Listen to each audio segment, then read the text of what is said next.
Olá, queridas irmãs, queridos irmãos, que musiquinha gostosa de ouvir essa aqui, não é mesmo? Nos faz lembrar de tantos programas, tantos livros, tantos ensinamentos que nós já pudemos ter juntos aqui no nosso Espírito da Letra. Hoje nós vamos continuar na abordagem do capítulo 5º do livro Ação e Reação. Nós vimos no programa anterior que eles estavam vendo os que haviam chegado com as caravanas que foram resgatá-los na região trevosa. E foi muito instrutivo. E que, depois que terminaram os ensinamentos ali naquele galpão, eles foram descansar e pensar, né? Agora, no capítulo 5º, o André Luiz já começa nos dizendo, como você vai acompanhar conosco, no texto que você vai ter agora na tela. Terminado o repouso a que nos dedicáramos, Silas, por inspiração do dirigente da casa, o instrutor Druso, ou o instrutor que estava responsável, né, que é o Druso, veio convidar-nos a rápido passeio pelos arredores. Interessante, não? Vão andar em volta, vão sair daquele lugar, vão dar um passeio. Druso, aliás, com um semelhante lembrete, nos atendia ao propósito de estudar alguma coisa sobre os princípios de causa e efeito nas criaturas que haviam recentemente deixado a vida física pela morte. Sabíamos que a morte do corpo denso era sempre o primeiro passo para a colheita da vida. E por isso não ignorávamos que o ambiente era dos mais favoráveis à nossa investigação construtiva, porque o imenso umbral, logo à saída do campo terrestre, vive repleto de homens e mulheres que vararam a grande fronteira em plena conexão com a experiência carnal. Olha só que interessante. Um umbral que começa já na superfície da Terra. Esse umbral é essa larga fronteira em que os que deixam a carne, conectados com a carne ainda, se encontrarão ali meio atontados, meio perdidos. Ele continua falando então. Hilário e eu, alegremente, pusemo-nos junto do companheiro, logo a seguir a ele, que, transpondo conosco largo portão de acesso ao exterior, nos disse bem-humorado. Certamente que ele estava sabendo dos nossos objetivos. Ele então disse, sem qualquer dúvida para nós, que voltamos recentemente da Terra, as províncias infernais, muito mais do que as celestes, são adequadas às nossas pesquisas sobre a lei de causa e efeito, uma vez que o crime e a expiação, o desequilíbrio e a dor fazem parte dos nossos conhecimentos mais simples, nas lutas, nos trabalhos cotidianos, ao passo que a glória e o regozijo, a satisfação, a alegria angelicais representam estados superiores da consciência que vão além da nossa compreensão. E então, Druso, espraiando o olhar pelos quadros tristes ao redor, acrescentou, reconduzindo a frase a uma comovente inflexão. Estamos psiquicamente, e ele se coloca nisso, né? Estamos. O nosso psiquismo está mais perto do mal e do sofrimento. Em razão disto, entendemos, sem qualquer discrepância, os problemas aflitivos que aqui se multiplicam. É mais fácil que quem esteja na região do atraso compreenda a dor dos atrasados, porque eles fazem parte desse estado, desta dinâmica, desta dimensão. Aí André Luiz fala o seguinte, olha, à medida que nos afastávamos, nós íamos entrando mais e mais na sombra densa, que ia se tornando cada vez mais espessa, mas que aqui ou ali estavam iluminadas por tochas bem apagadas, quase fumegantes, tochas mortiças, como se a luz nos lugares em torno lutasse terrivelmente para nutrir-se e sobreviver. A luz das tochas, a muito custo, mantinha-se acesa, como se ela estivesse sendo atacada por algum vapor de água que impedisse que ela ficasse exuberante. É o que ele está querendo informar. Aí ele continua descrevendo o lugar. Soluços e gritos, imprecações, que são aquelas maldições, blasfêmias, emergiam da treva. Na escuridão se ouvia tudo isto. Compreendemos de relance que o espaço que era ocupado pela instituição era de forma retangular e que o terreno, sob o nosso exame, estava na parte de trás, como se fosse um enorme povoado extramuros, na parte de trás da instituição. Ao perceber-nos a curiosidade e o interesse, o assistente veio ao encontro de nossas indagações explicando: nós nos achamos de verdade na zona de trás do nosso instituto, em uma larga faixa superlotada de espíritos conturbados e sofredores. Hilário, que estava tão surpreendido quanto eu, observou de maneira assim franca: mas toda essa gente parece que está entregue ao sabor das intempéries. Não seria razoável que a mansão se estendesse, abarcando essas pessoas com o seu amparo e defendendo-as com os seus muros? E o assistente Silas, sem se alterar, respondeu: ora, Hilário, logicamente esse plano é o mais desejável. Entretanto, estamos diante de compacta multidão de almas em reajuste.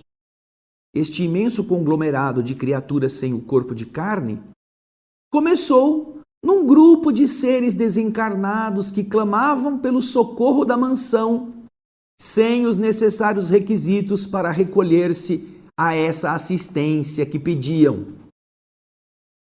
Uma vez que nós temos firmeza na execução do programa que assiste a este trabalho de amparo, nossa casa não lhes podia abrir as portas imediatamente, por causa do desespero e da revolta em que eles se deleitavam, eles se sentiam prazerosamente entregues. Porém, também não desdenhava, também não ignorava a possibilidade de prestar a eles a ajuda possível, fora do campo de ação em que ela se encontra sediada. Desta forma, Hilário, iniciou-se a presente organização, que contra a nossa vontade é um abismo de sofrimento. Esse grupo, esse povoado que havia atrás da Mansão Paz, começou assim.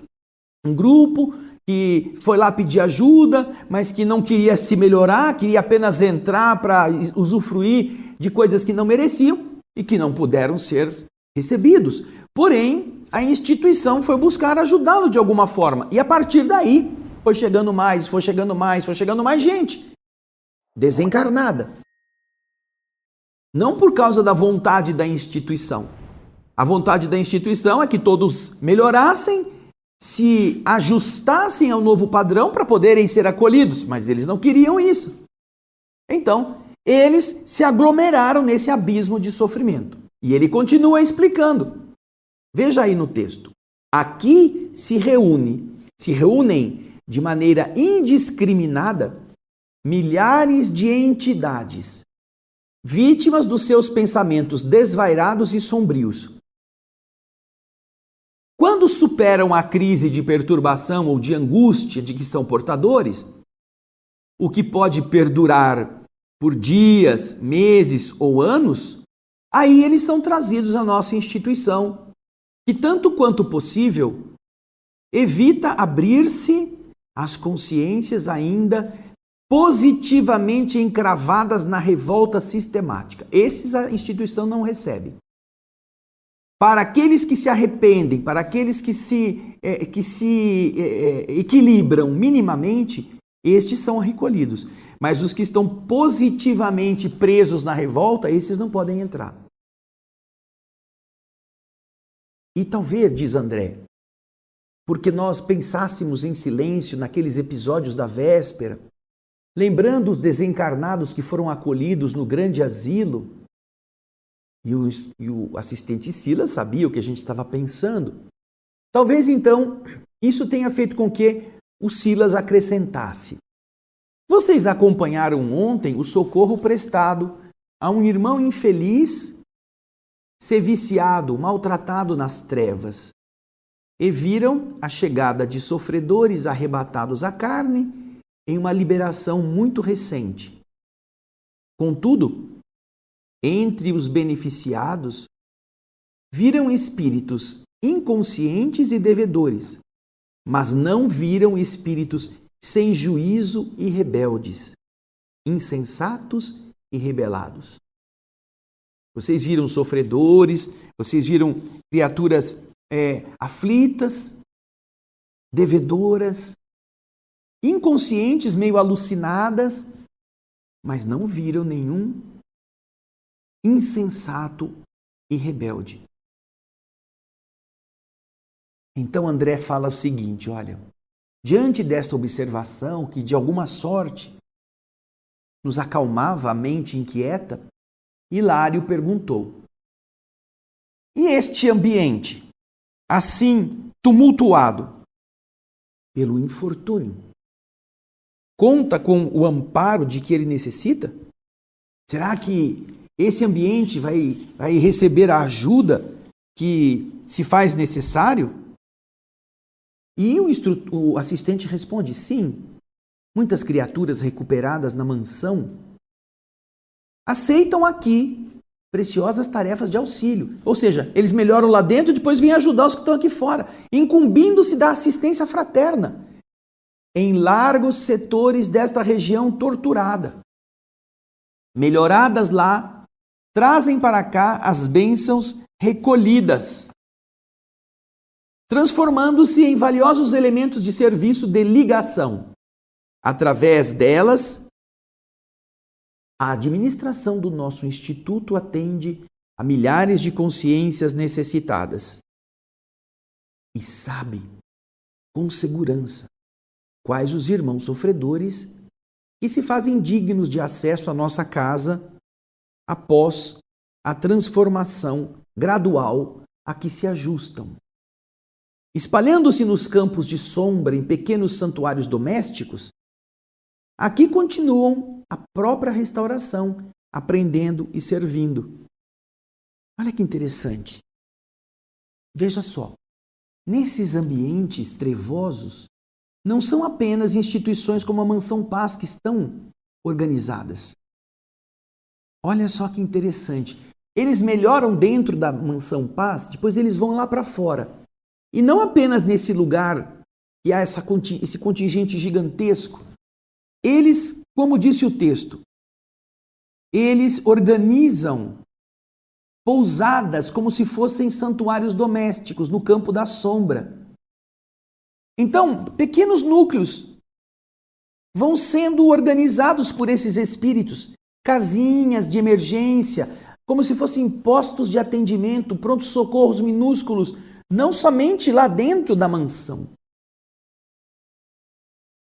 E lá, esses trabalhadores que antes eram desses desequilibrados, que melhoraram, abrem espaço para recolher os miseráveis que estão próximos e depois encaminhá-los para um atendimento mais específico. Olha que bonito. Aí, o Hilário, muito curioso, quer saber. Entretanto, tão infortunada colônia de almas em desajuste, essa que nós estamos vendo, não vai sofrer o domínio de inteligências perversas como as que vimos ontem no lado oposto a estes sítios? A inteligências perversas que estavam atacando, etc. com aqueles canhões. E o assistente disse: sim, Hilário, os assaltos, os ataques desta ordem são aqui constantes e inevitáveis, principalmente em torno das entidades que deixaram cúmplices bestializados em antros infernais ou em núcleos de atividades terrestres. Nestes casos, as vítimas de semelhantes feras humanas desencarnadas sofrem longos e inenarráveis suplícios através da fascinação hipnótica de que muitos gênios do mal são exímios cultivadores, sabem fazer com precisão, sabem induzir a hipnose, sabem controlar o querer destes outros seres. E depois de ligeira pausa, Silas acentuou: São esses alguns dos fenômenos de flagelação compreensível que alguns místicos do mundo, ao se desdobrarem no desdobramento mediúnico, ao saírem do corpo, no reino das trevas, classificaram como sendo vasta purificação. Para eles, as almas culpadas depois da morte experimentam horríveis torturas por parte dos demônios aclimatados nas sombras. Esse é o conceito do inferno. Muitos que ao longo da história humana puderam sair do corpo e encontraram-se com esses antros, estes buracos, essas coisas escuras, onde a perseguição acontece, onde gênios estão flagelando suas vítimas. Aí estão as figuras do inferno de Dante, aí estão as figuras de lugares trevosos que são relatados em diversos outros livros ou escritos que foram deixados por outros homens na terra. Então, depois de terem entendido esse processo em que os que se acompliciaram com o mal continuam sendo vítimas do mal e das entidades que os sintonizaram no mesmo padrão, André Luiz continua nos informando aí no texto. As informações do assistente, casadas aos gemidos e lamentos que ouvíamos sem parar, nos impunha desagradável impressão. Talvez tenha sido por isso que Hilário, penosamente tocado pelos gritos ao redor, interrogou surpreendido: mas por que você está dizendo flagelação compreensível? Eles estão sofrendo uma flagelação de outras entidades piores do que eles, mas que isso é compreensível. E então, num desabafo, ele ainda indaga: você acha justo que tanta gente aqui se reúna, se aglutine em semelhante desolação? É compreensível? Silas sorriu, triste, e respondeu: olha, Hilário, eu compreendo em você esse sentimento de pesar. Sem dúvida, sem discutirmos, tanta dor reunida não seria justa se não viesse daqueles que preferiram no mundo o trato diário com a injustiça. Não é claro, porém, que todos venhamos a colher o fruto da plantação que nos pertence? Não te parece isso óbvio? Os que viveram em conjunto nesse estado da injustiça, os que a praticaram, os que gozaram, os que enriqueceram-se baseados nesse processo de exploração do próximo, não merecem estar colhendo o fruto da plantação que pertence a eles? Na mesma leira de terra, no mesmo buraco que se abre para fazer a sementeira dessa terra dadivosa e neutra, quem acalenta a urtiga, recolhe a urtiga que fere. E quem protege o jardim, tem a flor que perfuma. O solo da vida é idêntico para nós todos. Não encontraremos aqui, neste imenso palco de angústias, almas simples e inocentes, mas sim criaturas que abusaram da inteligência e do poder, e que voluntariamente, surdas à prudência, se perderam nos abismos da loucura, da crueldade, do egoísmo, da ingratidão, fazendo-se temporariamente presas das criações mentais e insensatas e monstruosas, que para si mesmas essas pessoas teceram, elas construíram isso, elas escolheram ser assim. Portanto, apesar de ser tocante, apesar de ser triste, eles estão colhendo aquilo que eles mesmos quiseram fazer. Não há inocentes neste buraco. Aí, não é? Estando atentos a isso tudo, o André Luiz conta o seguinte, ó. A nossa conversação foi interrompida de imediato, diante de uma pequena casa que se confundia com um nevoeiro, de cujo interior brotava reconfortante jorro de luz. Você imagina então andando naquele breu lascado, de repente eles começam a ver uma pequena luzinha que vai ficando mais clara à medida que eles vão chegando, e eles se deparam com uma pequena casinha. No interior brotava reconfortante jorro de luz. Cães enormes que podíamos olhar aqui fora, na faixa de claridade que oscilava, uivavam de estranho modo ao sentir-nos a presença. Começaram a indicar, tem gente, cachorro faz assim, não é? De imediato, um companheiro de alto porte e aspecto rude apareceu na porta. E então acenou, saudou-nos da diminuta cancela que nos separava da entrada, abrindo-nos a passagem. Silas nos apresentou alegremente. Esse aí é o Orzil, um dos guardas da mansão em serviço nas sombras.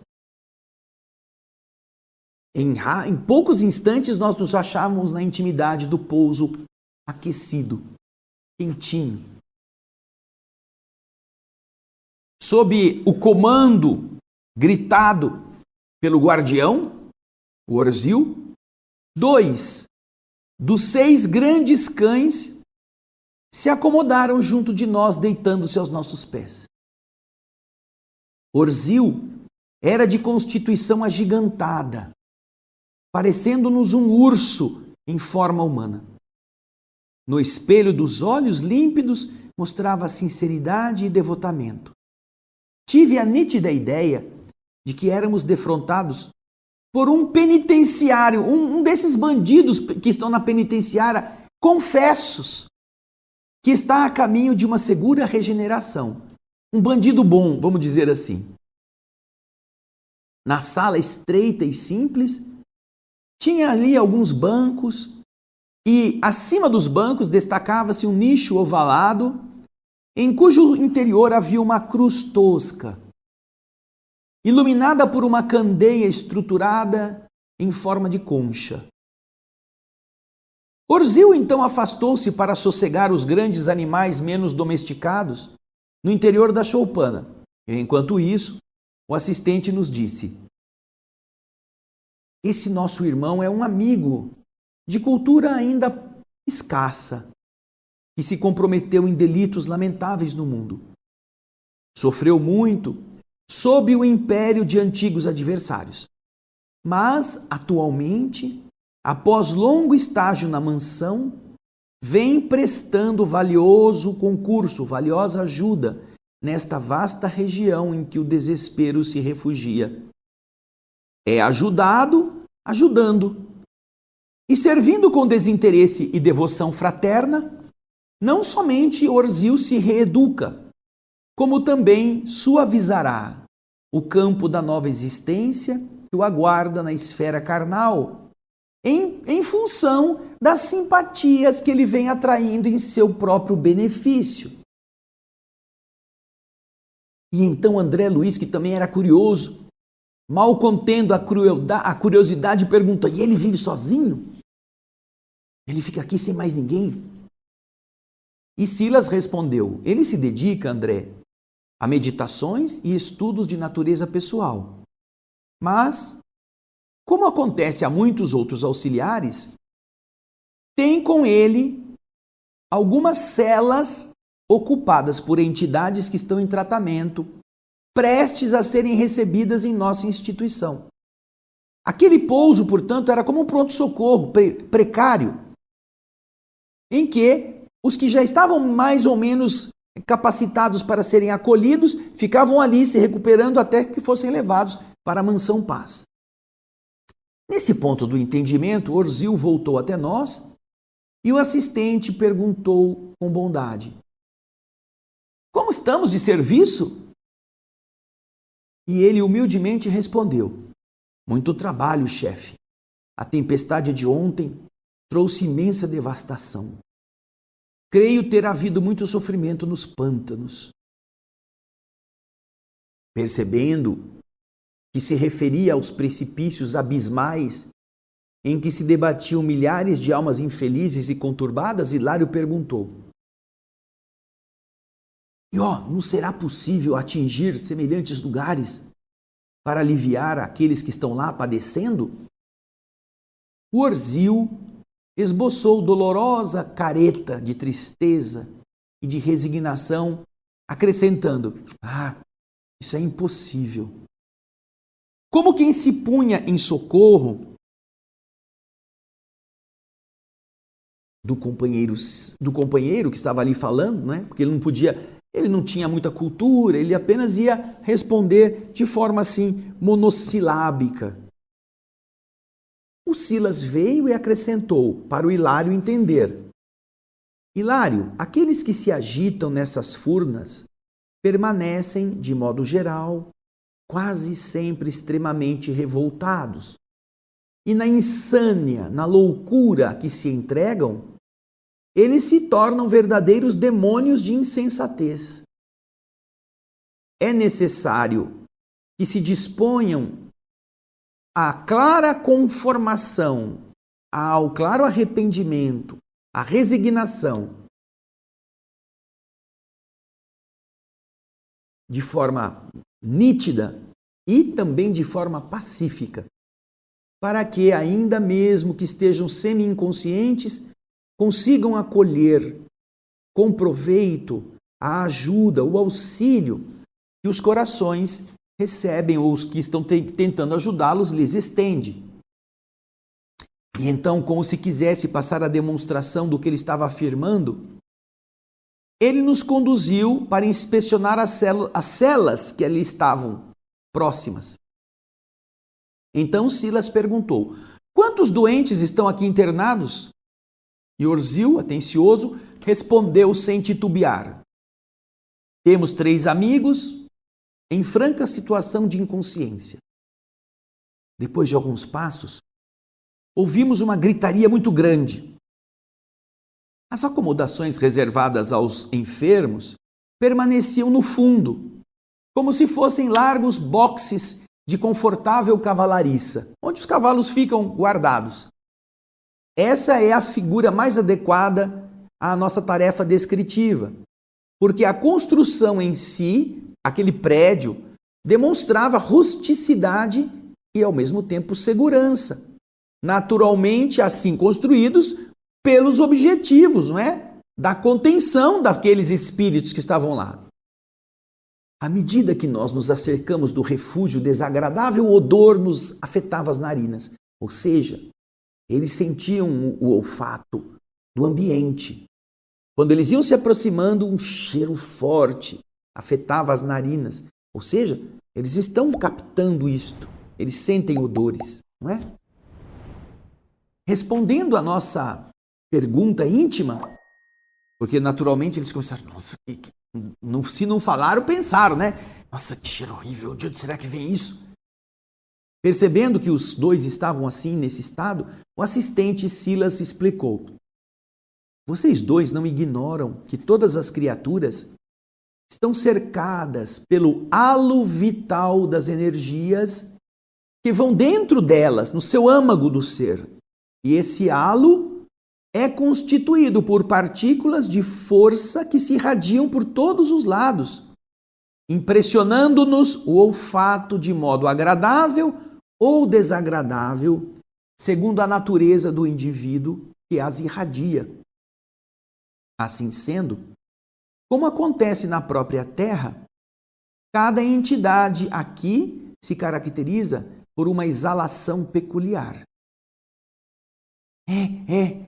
Sim, isso mesmo, confirmamos Hilário e eu simultaneamente. Entretanto, o cheiro alarmante de carne podre era para nós ali um acontecimento excepcional. Silas percebeu-nos a estranheza e endereçou interrogativo olhar ao Orzil, que era o encarregado daquele oratório de purgação, o qual informou rapidamente: nós temos conosco o irmão Corsino, cujo pensamento continua preso ao corpo que está sepultado de maneira total. Então, enrolado a essa lembrança dos abusos a que ele se entregou na carne, ele ainda não conseguiu se desvencilhar da lembrança daquilo que foi, trazendo a imagem do próprio cadáver à tona de todas as suas recordações. O espírito estava preso às lembranças do seu cadáver e ele exalava o cheiro da carne apodrecida. Silas não teceu qualquer comentário novo, porque atingíamos de imediato, de repente, o primeiro abrigo, cuja porta gradeada nos deixava olhar lá dentro um homem envelhecido, de cabeça presa entre as mãos, que gritava: "Chamem meus filhos! Chamem meus filhos!" E Orzil então explicou: esse aí é o nosso irmão Veiga. Mantenha a mente fixa na herança que perdeu ao morrer. Vasta quantidade de ouro e bens que passou à propriedade dos filhos. 3 rapazes que concorrem no mundo ao melhor e maior quinhão, prevalecendo-se para isso de juízes venais e de advogados de rábulas inconsequentes.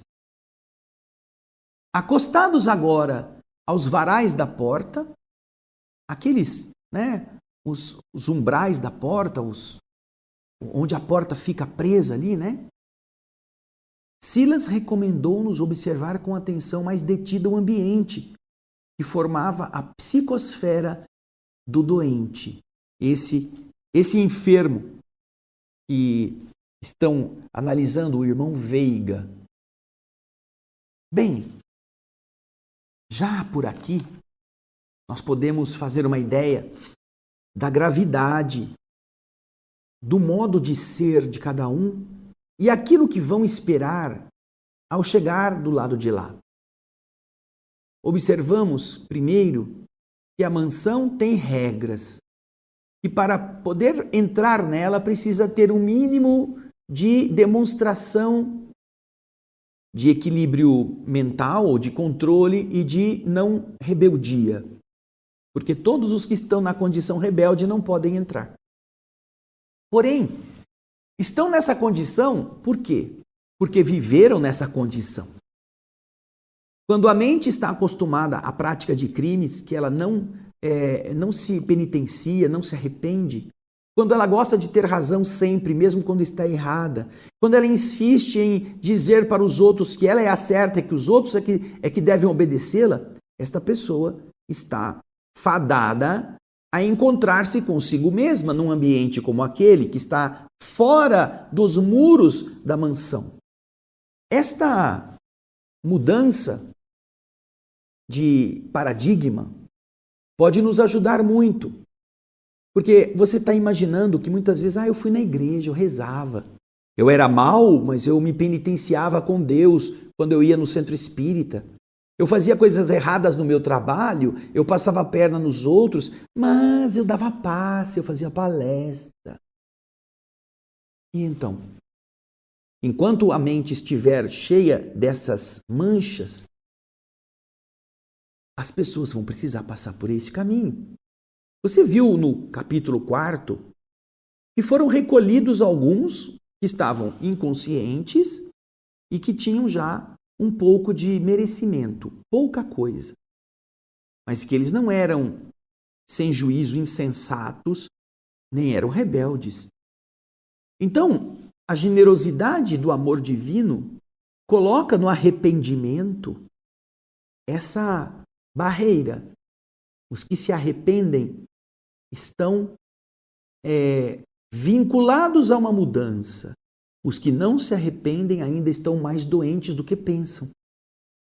Portanto, você vê que toda essa vasta horda de entidades se encontra ao redor do mundo físico. E muitos estão ainda achando que estão na carne. Não tem noções. Este velho que nós vimos agora, ele está pedindo os filhos. Chame os meus filhos, chame os meus filhos. E os filhos estão lutando na terra, cada um para ter mais direito do que o outro, a herança do dinheiro que o velho deixou.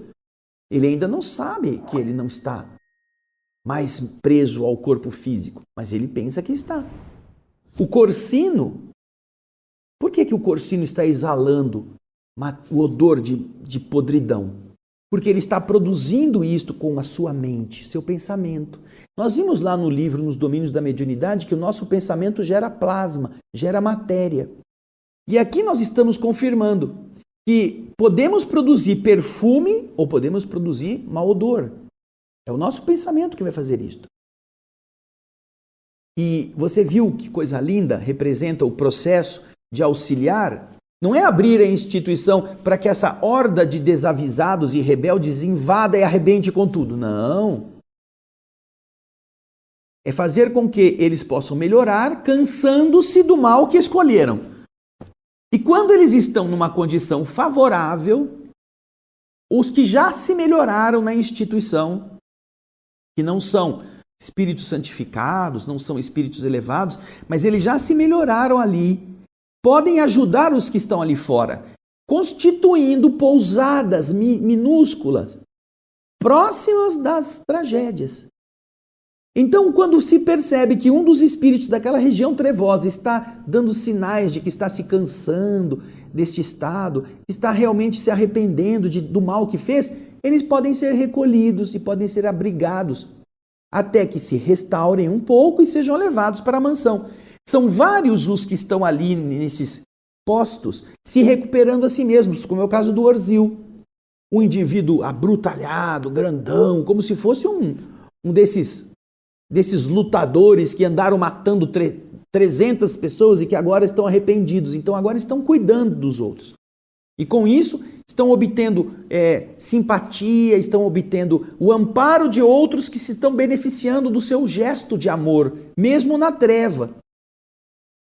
Olha só que coisa bonita.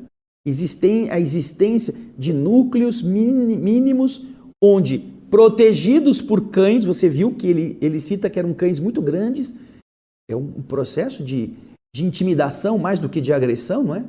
A intimidação das entidades que eventualmente queiram se aproximar, os cães começam a dar o sinal de perigo. Mas eles fazem parte do esforço da melhoria. Então, até aqui nós estamos aprendendo com André Luiz, Hilário e Silas este mecanismo. É o estado mental que vai conduzir as pessoas para esse lado.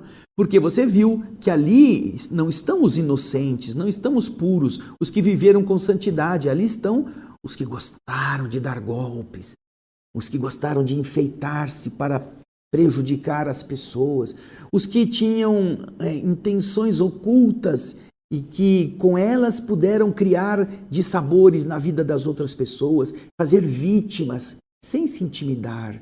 Esses são os ambientes infernais onde a consciência vai ter que ser expurgada. E é a eles que se referem as visões que os místicos de todos os tempos tiveram e que depois foram descritas em estruturas infernais, em estruturas de perseguição, de demônios sobre as suas vítimas, fazendo com que o imaginário popular tivesse a ideia de que existem lugares em que criaturas maldosas perseguem outras. Mas não são as outras que estão ali ingênuas, bobinhas, não. São indivíduos que se ligaram a esses infernos mentais pelas práticas já rotineiras do desajuste, do desencanto, da vantagem em tudo. Você está vendo, portanto, que este livro estará muito ligado ao que nós somos, com a possibilidade de, ao entendermos esse mecanismo, nos afastarmos das práticas nocivas que certamente vão nos conduzir para esses ambientes. Não pense você, não pensemos nós, que entregar uma cesta básica para uma instituição qualquer está quinhoando, está ganhando, é um investimento que vai ter depois um retorno para nos livrar disso e nos garantir o passaporte para o paraíso. Não pense você que é assim, não. Não é, não. É a nossa mudança mental que faz isso.